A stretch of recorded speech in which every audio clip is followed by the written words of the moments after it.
Living in a suburban home generally provides a sense of peace and quiet, offering an environment where life feels slower and more comfortable. However, that sense of tranquility can quickly shatter when you realize that your home is being haunted by a restless spirit intent on causing chaos. Imagine discovering that your house isn't just a place to relax, but rather a battleground of sorts, where things go missing, items are mysteriously displaced, and you feel an unexplainable presence lurking around. That's exactly what Donna, a middle-aged woman living in Louisville, Kentucky, experienced. Donna had always enjoyed a peaceful life in her cozy 2-room apartment, living alone and working from the comfort of her home.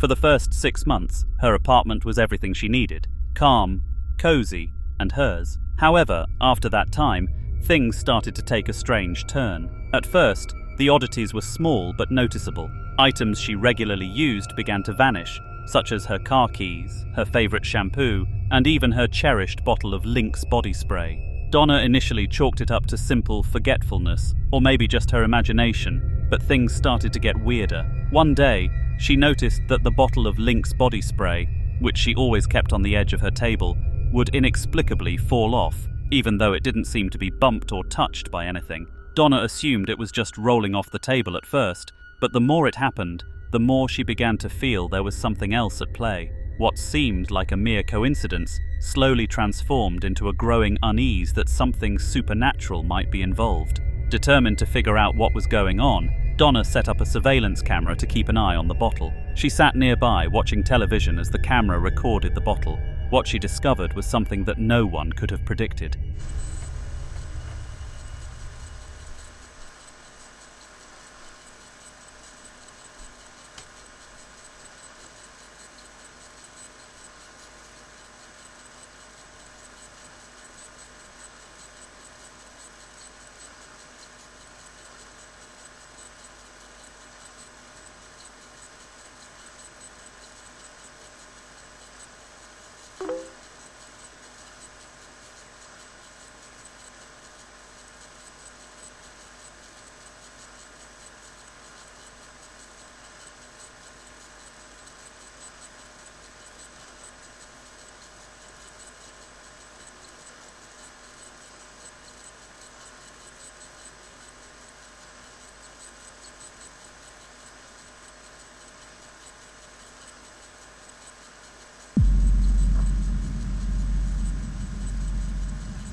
Anyone see that? Just a normal can. Normal can.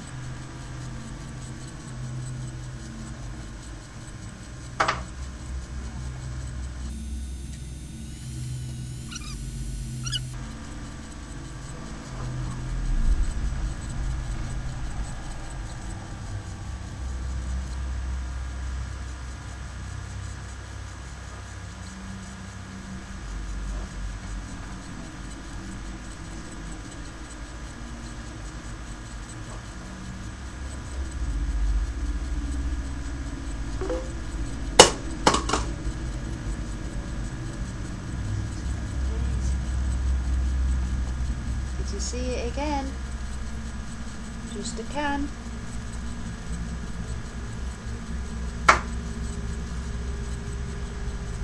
keeps happening.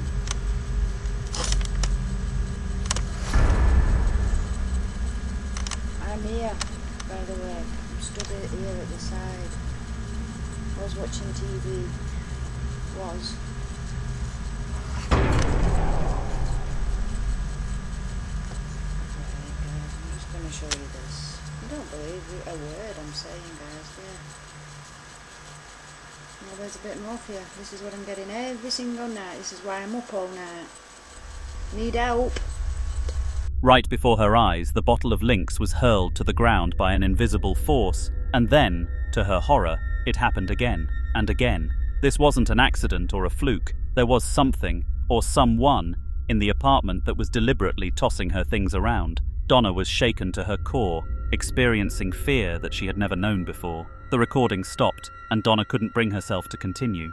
She had captured undeniable proof of paranormal activity in her home, and the thought of what might be haunting her apartment was too much to bear.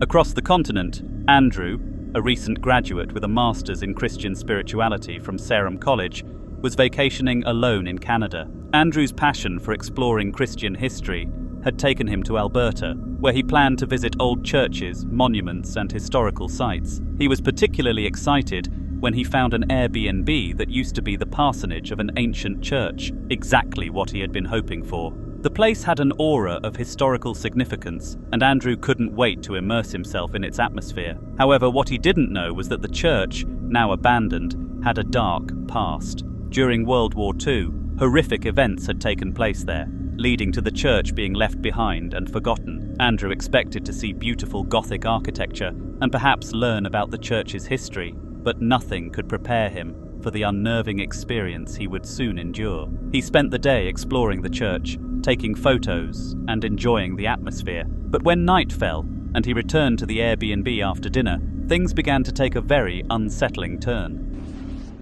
Okay, that's kind of weird. This thing is moving. There's no fan on or anything. This thing's moving. Holy f***.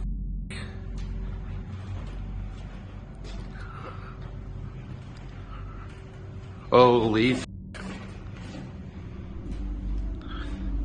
This is like an old church. It's pretty crazy. Oh shit. That's f***ed up. Something going on in here. Okay. As he stood there in the living room, the chandelier above him started to swing back and forth, even though there was no breeze to explain it. The curtains, too, began to move, pulling shut on their own. Andrew stood frozen, unable to comprehend what was happening in front of him. The events were too bizarre, too terrifying to make sense of. It was as if the house itself was alive, and Andrew was simply a spectator to its haunting performance. When the strange occurrences subsided, Andrew, feeling uneasy, decided to show the footage to his grandmother, who had always been his closest confidant. She listened intently and advised him to dig deeper into the history of any places he visited in the future, urging him to always do thorough background checks. Good advice, as it turned out.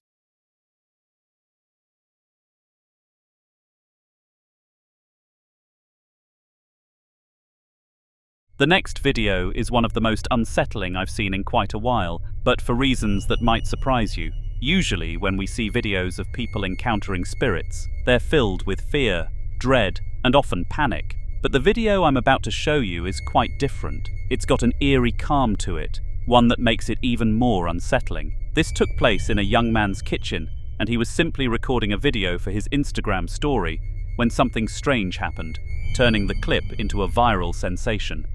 So I know at this point this goes without saying, but I should not drink anymore. I went a whole fucking while without drinking. Without drinking alcohol, and like I was like, hey, let me relax, drink some fucking White Claws, get white girl wasted and all that other shit. And it started happening again. And this isn't like, I mean, it's not news or anything. I fucking figured it's because I drink.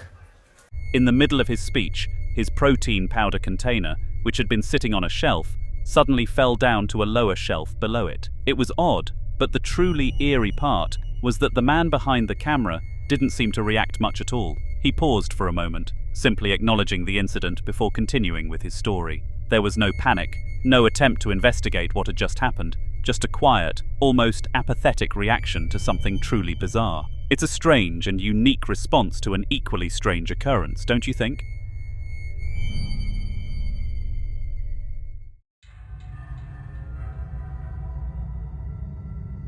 Mario's story is one that ties deep into his cultural roots, and it begins in the late 1950s when his grandparents migrated from Mexico to the United States in search of better opportunities. Growing up, Mario heard countless stories from his abuela, his grandmother, about various mythical creatures and supernatural beings, such as El Cucuy and La Llorona. While his siblings would often get frightened by these tales, Mario was captivated. He didn't just want to hear stories. He wanted to know more about the supernatural, and his grandmother, being a former voodoo priestess, had much to share. Mario became deeply interested in the rituals she performed and how she communicated with the other side. They developed a close relationship, and after his grandmother's death, Mario's desire to connect with the paranormal grew even stronger.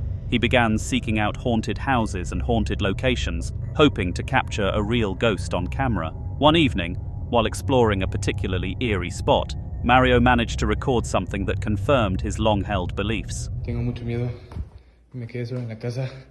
Me han pasado cosas desde que vi ese maldito video. Escucho cosas. No hay luz. No sé qué hacer. Escucho muchas cosas. Ay, Dios, tengo miedo. ¿Qué pedo? ¿Qué pedo? ¿Quién está ahí? ¿Qué pedo? ¿Qué es eso? ¿Qué es eso? No mames. He watched as a chair moved on its own across the floor. Mario, who had grown accustomed to seeing such phenomena, didn't react at all. It was something he had witnessed many times before, thanks to his deep connection to the supernatural world. But for anyone else watching the video, the sight was nothing short of astonishing, a piece of furniture moving on its own without explanation.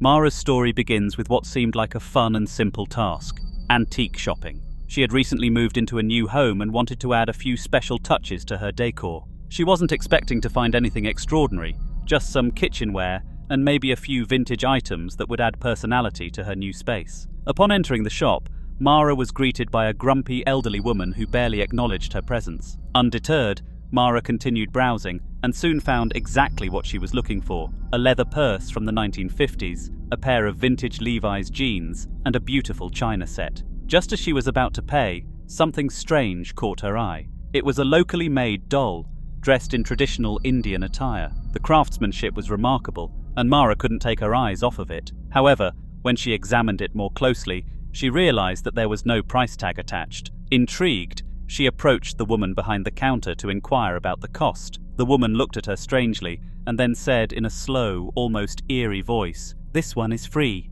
Mara was taken aback but didn't question the offer. After all, the doll was beautiful, and there was something about it that seemed oddly special. She took the doll without hesitation, not realizing the dark fate that would soon follow. It wasn't long before strange things started happening.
Mara felt an unease whenever the doll was near. She couldn't quite explain it, but something felt off. In an attempt to understand what was happening, she set up a camera in the room where the doll sat. What the camera captured was beyond her expectations. The doll moved, just slightly, as though it were shifting position, and then the camera malfunctioned, cutting off the recording abruptly.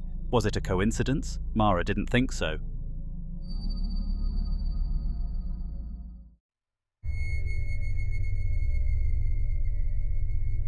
Jeremy's experience is a classic tale of a man who's sensitive to the little things around him, a man who notices when something is out of place. Jeremy lived with his roommate, Ed, a nurse who spent long hours at the hospital.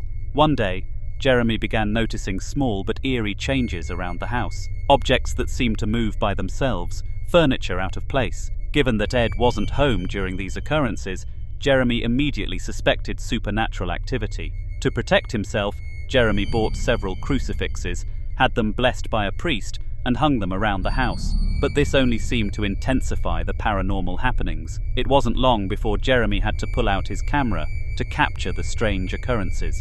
What he recorded was chilling. Okay, I've been hearing banging for a good little while now. It comes from the bathroom door over there and then from the front. Do you hear it? Did you hear that?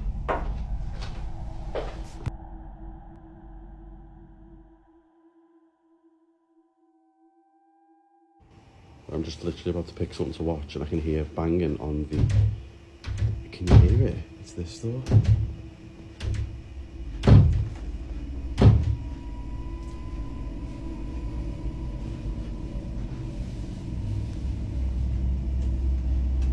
something as well.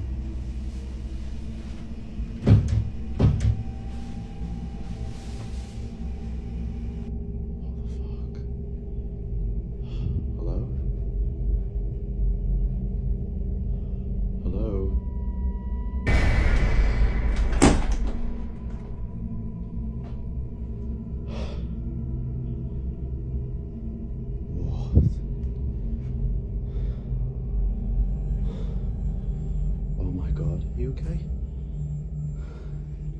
I don't know what is going on in here today.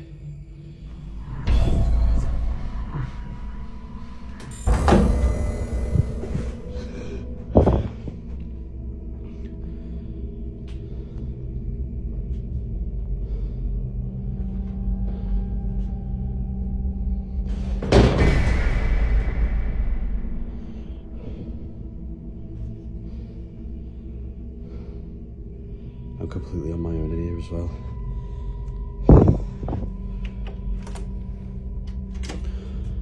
There's no room in here either. What a crazy encounter. Now, I'll give you a bit of backstory. So, folks, I've been waiting to show you that video for months now. I caught it at the end of the summer, around August time, when paranormal activity was quite rife in my house, which I believe to be connected to a few of the haunted objects I've collected over time. Now, since this, nothing's happened in the house, apart from very recently when we were on holiday. My mum and sister were minding the house for us and heard someone again knocking on that door, the front door, opened it straight away and there was nobody there. And that's the first thing that's happened in a little while. So I just wanted to share it with you. It's absolutely genuine what I caught one day a couple of months ago, but I wanted to save it for the Halloween season with it being so incredibly good, if you will call it that. Let me know what you thought. The footage showed several paranormal events happening in broad daylight. Unexplained noises, shadows moving, and objects shifting. It was undeniable. His home was haunted. Jeremy knew he had to leave, and when he told Ed about it, his roommate agreed to move out with him. Within a week, they were both gone, seeking safety and peace away from the torment they had endured.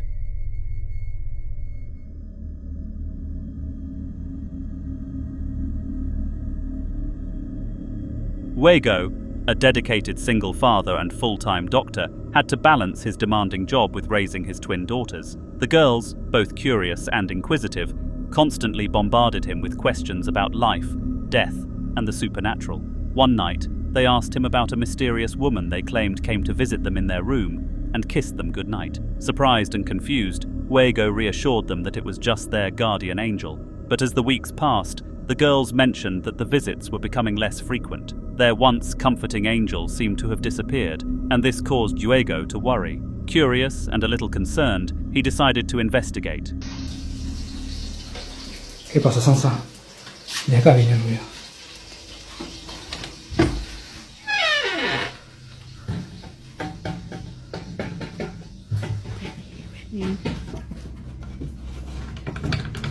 Ey, ey, ey. Qué mierda, ey, ey. Vete de mi casa. Ey. ¿Qué fue eso? Ey, andate de mi casa, no quiero que estés acá, andate, andate. ¿Qué es eso? Escucha.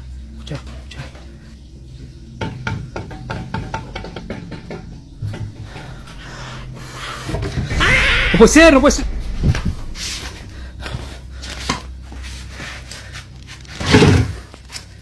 Concha de la lora.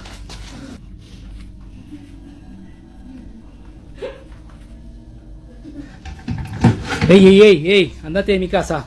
La puta madre, lo único que me falta ahora.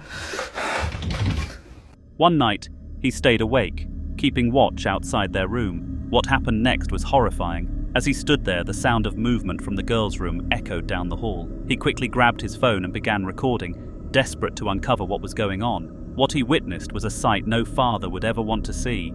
Something sinister was in the room with his daughters. Disturbed by the footage, Diego realized that he needed to call in an exorcist. Despite his belief that it could be his late wife's spirit visiting, he feared that something darker was at work. The realization that a malevolent force might be involved made the need for action urgent. He knew that protecting his daughters was the only priority.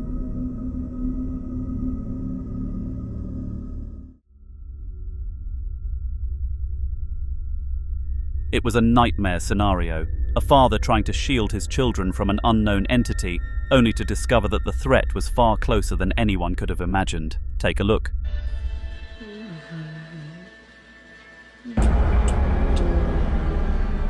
Oh, shit. Fuck, dude. Fuck, yeah. Nothing here. Nothing here. Oh my god, I'm so... Oh my god, look, legit goosebumps. Oh my god. What the f*** is that? The footage shows the father's growing fear as the supernatural forces close in. The presence in the background was enough to make anyone's skin crawl.